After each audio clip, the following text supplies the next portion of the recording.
8 माताओं ने पशुपति व्रत करा।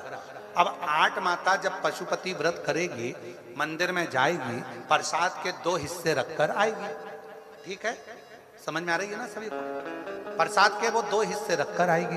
अब 8 माता जब प्रसाद के 2 हिस्से रखे, तो वो 2 हिस्से रखने पर तो 16 हिस्से तुम इकट्ठे हो गए। अब तुम्हारा क्या काम है?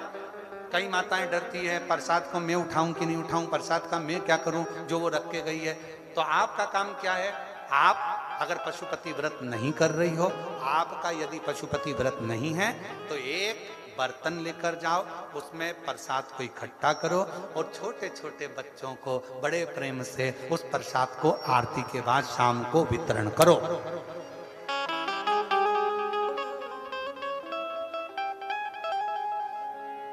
उस प्रसाद का वितरण करो।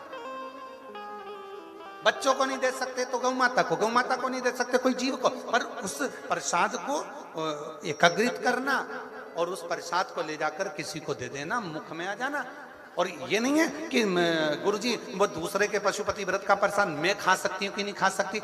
तुम्हारा व्रत थोड़ी ना है, तुम्हारा उसने तो शिव जी को दिया है ना, उस भाग को तुम वितरण कर सकते हो बाबा से कहकर, बाबा ये भक्तों के लिए प्रसाद छोड़ कर गए हैं, आपके भक्तों के लिए है, देना।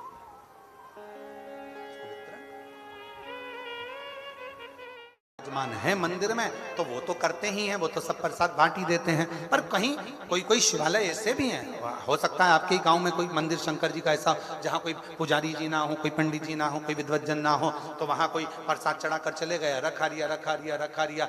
आपका फर्ज है, आप आए हो दर्शन करने के लिए, किसी को बांट सकते। आपका यदि पशुपति व्रत नहीं है तो